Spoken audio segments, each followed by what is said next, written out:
Аймгийн авраг малчин тариаланч сайлчин шалгаруулах ажлын хэсгийн бас нэг хэсэг бол ховд суманд шагнал гардуулахаар яваа. За ховд аймгийн засаг даргын хамгийн газрын хөрөнгө оруулалт хөгжлийн бодлого төлөлтийн хэлтсийн дарга анх 2 даргаар ахлуулсан ажлын хэсэг байгаа. Тэгэхээр анх 2 даргатайгаа үзэгч та бүхнийг уулзуулж байна. За яг ховд суманд ажиллаж байна. За ховд сумаас энэ жил бас сар шинийн босгон дээр хичнээн авраг малчин тариаланч сайлч тодроо. За энэ ажлын хэсгийнхаа бас сонин сайхныг хуваалцахгүй юу?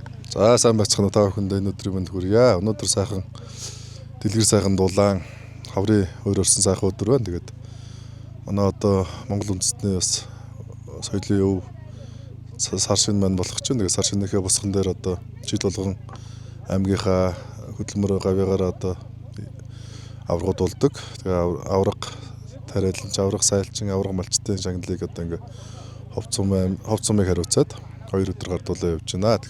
Ховд сумын хэмжээнд нийтдээ 3 авраг тариаланч, 1 авраг сайлчин, 9 авраг малч өрх шалгарсан байгаа. Тэгээ өнөөдөр сүүлийн өдөр ингээд ховд сумын Чойхан ам гэдэг газар хамгийн сүүлийн хөдөөний айл дээр ирээд аврагын шагнал урамшуулыг өгöd гардуулаа явж байна. Ховд аймгийн маань хэмжээнд авраг болсон нийт малч өрхүүдтэй сар шинийн мэнд хүргэе.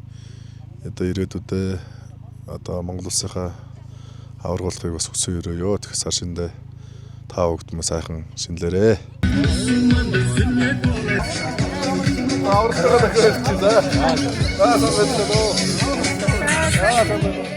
Манай чухал салбар дүр бүтээлтэй ажиллах амжилт харснаас ч мөн ховд аймгийн засгийн даргын захирамжаар аймгийн авраг малчин өнөөдөр төрлийг олгоо. Аймгийн засгийн дарга морхын амарсан гэсэн байна.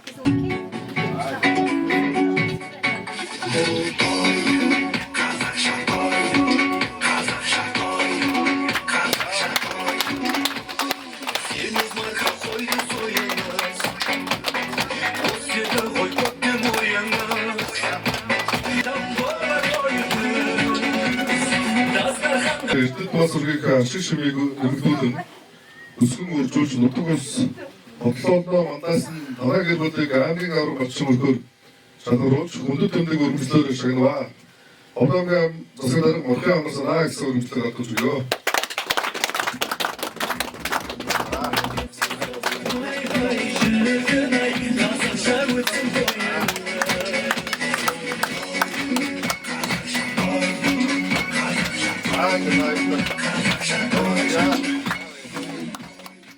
За үзэгч та бүхнийг аймгийн авраг малчттайгаа уулзсаар байна. Бид энэ удаа ховд аймгийн ховд сумын цагаан бургас багийн Шохо хэмээх газар үнтэй сайхан өвлөж байгаа. Аймгийн авраг малчин Берквол болон түүний гэргээ Айжа нартай уулзуулж байна. Беркволын тухайд ер нь хэддэг жилдээ мал маллаж байгаа вэ? Жилийн эцэр хичнээн толгой мал тоолвол айл болсноос хойш 23 жил болж байгаа.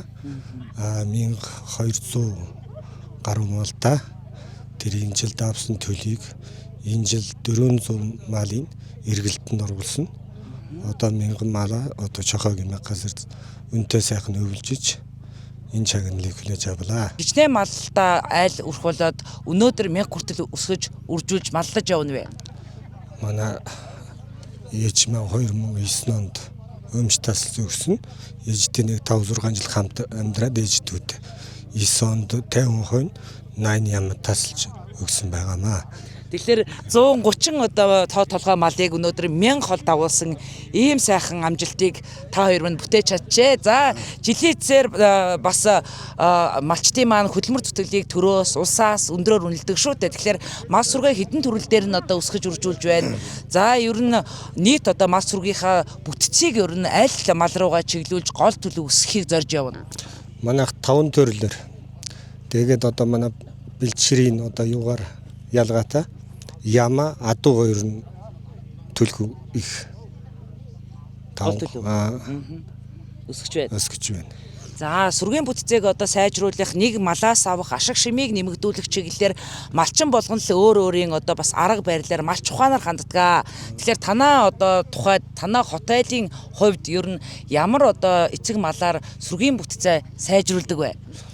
Би 2009 онд ховд аймгийн Алтай сүмэн яма сүрэг Алтай сүм ховдод алдартай гэхээр Алтай сүмнээс 300 яма худалж аваад шигтэй төлмөл та. Баялгүй энэ ховд аймгийн Алтай бодон шин хавслын ямаагаар ухан тавьж голдуу энэ одоо хөрөн ямаагаар одоо өсгөж байна. Хонь нь болохоор баяд хонь.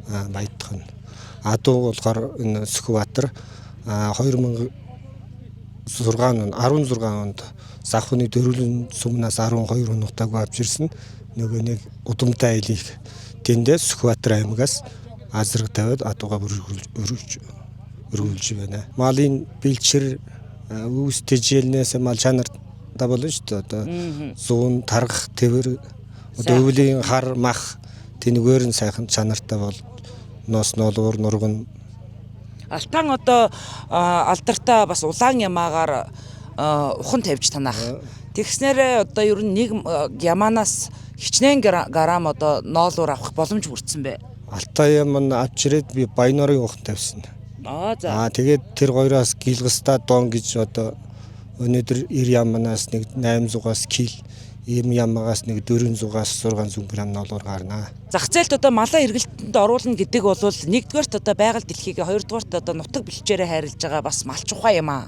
Тэгэхээр танах бол жил болгон ер нь тогтмол тэдээс тэдэн тооны малыг одоо зах зээлийн эргэлтэнд оруулж бас үрхэн амжиргаагаа дэмжихэд ашиглана гэсэн төлөвлөгөөтэй ажилдгаа. Ер нь бол нөгөө ирэх одоо жилүүдийнхээ төл малын авахаасаа одоо шалтгаалж тоон харилцаа адилгүй байдгүй. Яг адилгүй гарцлагүй байгаа л да. Одоо авсан төлийг нь гэхдээ жил болгон хөгшин малыг одоо эргэлтэнд оруулж нэг одоо би сүүлийн үед бол малын тоноос шандар анхаарч одоо нэг 1000 малаа барих 1000-аас дээш гаргахыг одоо экспорт гаргаж эргэлтэнд оруулъя гэж бодож байгаа. 2023 онд Бэрхгол малчны үрхайл бол сумын хошин авраг малчин болж байсан бол ийхүү 2 жилийн дараа амжилтаа баттгаж аймгийн авраг малчин үрх гэмэх эрхэм алдрын эзэд болж байна. За манай Бэрхгол малчны хотод шин төлийн нялх төлийн дуу хэдийнэ цангинсан байна. Тэгэхээр шин төлөө хизээ хүлээж ав. Одоо нэг 10 хоног тийм.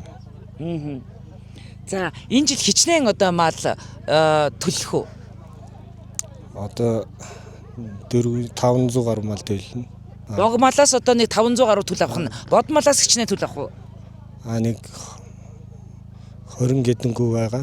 Нэг 5 тимээ байгаа. Одоо 10 гаруй төлдөг өгөр байгаа. За тэгээ та хоёртаа ажлын их амжилтыг хүсье.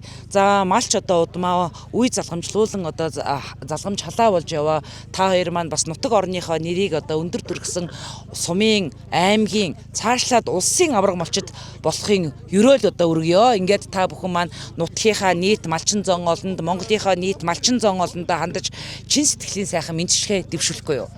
Баярлалаа. Одоо утгаас сарчны баярын мэнд дэвшүүлээ. Намайг таньдаг, дэмждэг ахын дүүс, найз нөхдөд баярлж байна.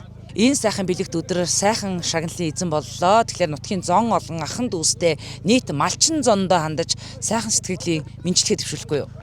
За та бүхэндээ удахгүй болгох цагаа цагаан сарын баярын мэнд хүргэе. Ийм шагнал авсандаа их баяртай байна. Манай 2003 онд анх гэр бүл болсон тэднээс наашаа 23 жил мал малж байна.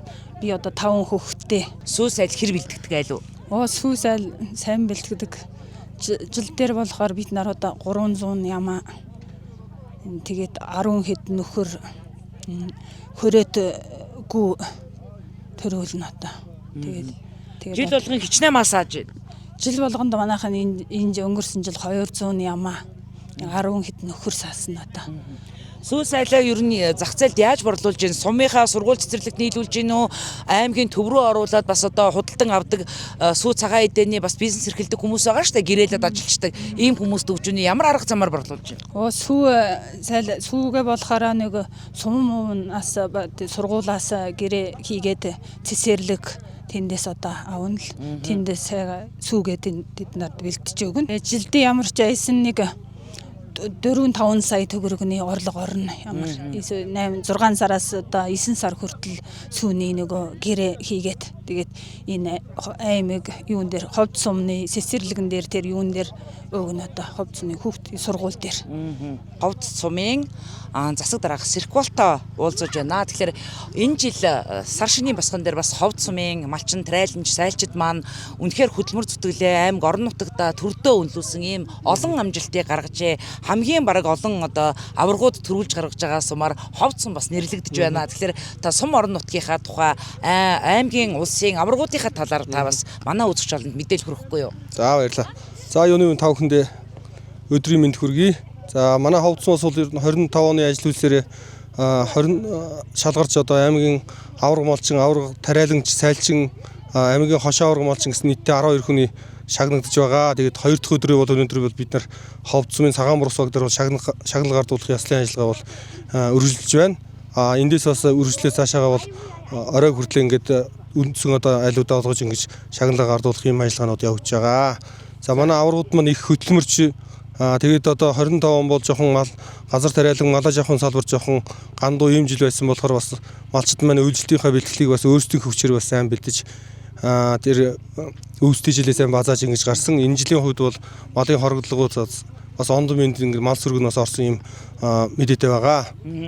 Ховцмын тухайд ер нь жилийцэр нийтдээ хичнээн одоо тоо толгой малыг тоолуулсан бэ. Танаа ерөнсөм хичнээн одоо хүн амтаа хідэн өрхтөөгөөс хідэн малч өрх вэ?